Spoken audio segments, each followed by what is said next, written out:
Hey everybody, how's it going? It's Jonathan Johnson from Unmask Our Kids CT and Connecticut Parents. How you guys all doing? Hey, I wanted to give you guys a message about what's going on here with the elections and also what's going on with the CDC and the thing on the kids. So I know that there's a lot of people, especially medical freedom people, that are talking about who they should vote for, and they're not quite happy with the stances of Bob Stefanowski.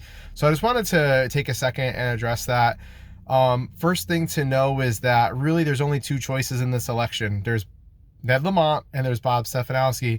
And as much as many of us respect and admire and honor Dr. Aaron Lewis, unfortunately, as of right now, he's not going to be on the ballot. He turned in signatures. Not enough of them were valid for him to have ballot access as a libertarian candidate. So really, he's not going to be even someone you can even vote for. This in literally, what are we looking at, 20 days from now. So, it's really either Bob Stefanowski or Ned Lamont. So although I don't really agree or stand in a complete agreement with the stances that Bob Stefanowski makes, you got to ask yourself this: who do you want signing bills and making policy and appointing people to positions coming up in 2023? I think that Bob Stefanowski stands for freedom, for individual rights, for parental rights, and for vaccination choice. And I don't think he agrees with any kind of mandates whatsoever.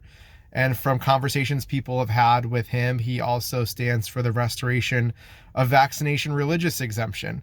So as far as mandates go, as far as you having the right to opt out of vaccinations for your children, Bob Stefanowski stands with us. So, he might have taken the thing and he might support the thing in some way, as many people around Connecticut do. And you got to keep in mind with these issues that are being thrown at Bob and at the candidates this year, this is all about gotchas, right? The whole abortion rights thing that's been going around. I mean, this is just manufactured to make this polarizing issue to try to buoy Democrats this year.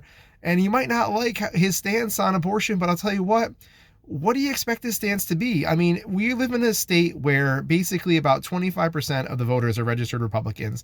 So we can't just pander to one side of the aisle and think that he's going to win an election. This election's all about moderates. It's all about independents, about undecideds. It's about what medical freedom people and libertarians are going to do with their ballot. So, if he takes a stance for or against something too harshly, the election will be over just like that, before it even started. And he avoided the gauntlet. It might not be the stances that a lot of us necessarily want him to take, but I kind of understand that, there is some tact needed in an election like this, in a season like this, in order to actually get elected. And we might not agree with every single thing that he says, but overall, I know for dang sure who Ned Lamont works for. I know where his wife is invested in. We know exactly what he's done and what he'll continue to do. They took away vaccination religious exemption. They had mask mandates, vaccine mandates, lockdowns. All these terrible things happened. We're still under a state of emergency here in the state of Connecticut. So it's like, we know what Ned Lamont's going to do. If you're worried about the being mandated for your kids on the CDC schedule, well, guess what? Guess what Ned Lamont's going to say? Guess what the legislature is going to say if we don't get on knocking on some doors and supporting these Republican candidates that are running? They're all going to just steamroll this thing right down our throats as parents. And I just want to also say that, I won't stand for that. I just want to say that I've been on the sidelines for the last couple months. I have a business and a family to take care of. My income was destroyed for 2 years straight. And I'm actually in downtown Boston right now, putting in some work here. And, my family needed me to jump back into my business and, get back on it now that the life's kind of gone back to normal. My industry's back to normal and I can actually go back to making money. And I also needed a mental break, but I just want to say, so I'm not gone. I just took a time out. But I'll tell you what, if they try to mandate this thing in Connecticut for our kids, I'll be the first one to reboot everything. And I look forward to working with any medical freedom leader that wants to stand together and get all of our resources together, because the average person at home sitting there on the couch, that's not like many of us that are actually in tune and aware of what's going on in the world, they don't even know these things are coming. They don't know the CDC is about to vote on making the mandatory for your kids. And what's going to happen is they're going to wake up one day and the state of Connecticut is going to say, you can't go to school unless your kid gets the thing. And what are they going to do? But if we can start rallying now, if we can start bringing out public awareness now, if we can start putting out some billboards, maybe some commercials, maybe some advertising, some lawn signs about what's coming down the pipe with these mandates, maybe we can get enough people together to push back against this thing, because the vaccination numbers speak for themselves. The majority of parents do not and have given their kids this thing. So before more and more people get coerced to give their children something that could harm them and get their parental rights infringed and held hostage by, you can't send your kid to school unless you do it, we got to get people aware of this now. We got to start rallying the troops now and getting the word out now. So that's the message I got for you about what will happen. And I'm so motivated right now to see that us all get the awareness out there on that issue. And I think that coincides with what's going on in this election. You know, we're 20 days away from a very important election, and all of us, and I know this is me, myself included, we can all do something or do something more to help our local candidates in our town. So, you know, I encourage everybody that's going to check out this video to please volunteer with your local candidate in your local area.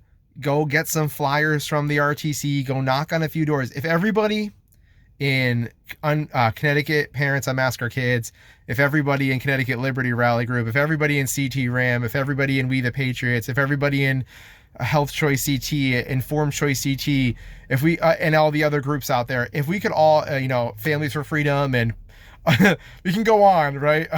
I know I'm leaving somebody out here. I'll try to think of who you are, but I take back Connecticut. There we go.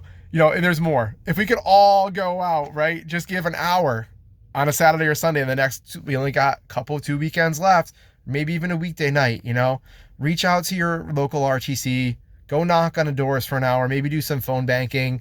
You know, if everybody could reach 10 people, I mean, Bob's lost by, I think it's 44,000 votes, right?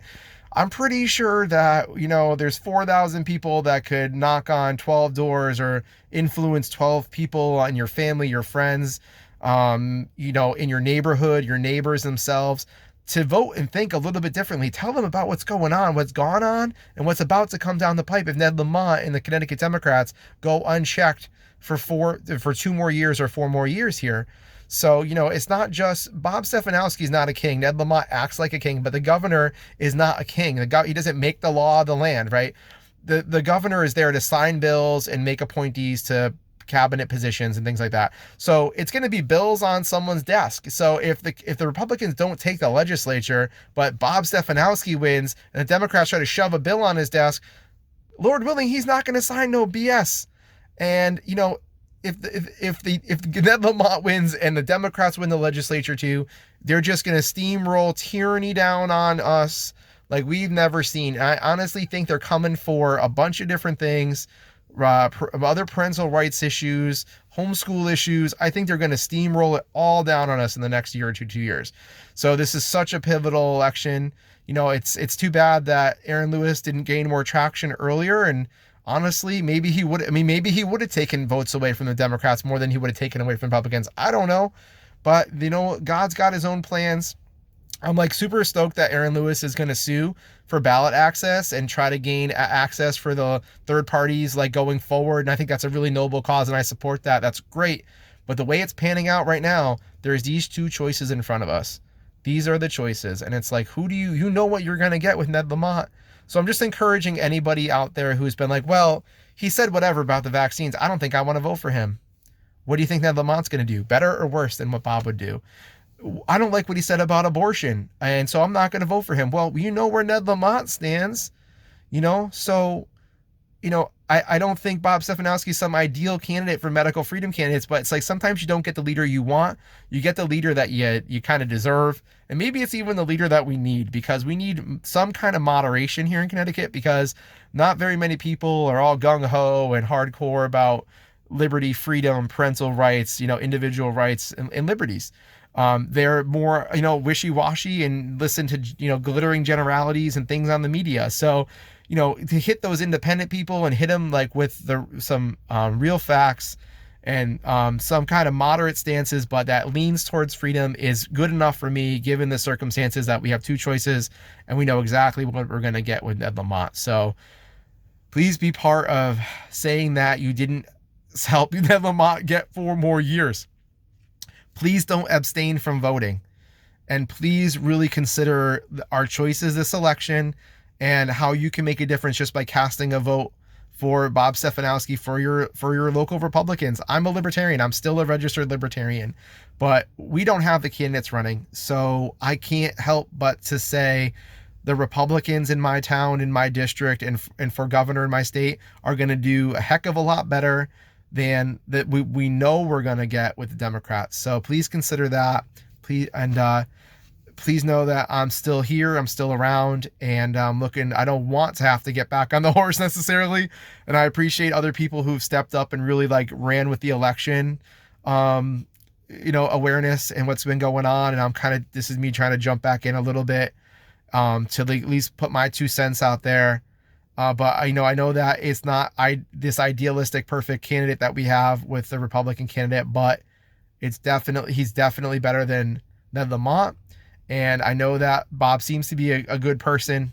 His wife seems to be a good person. They have a good family.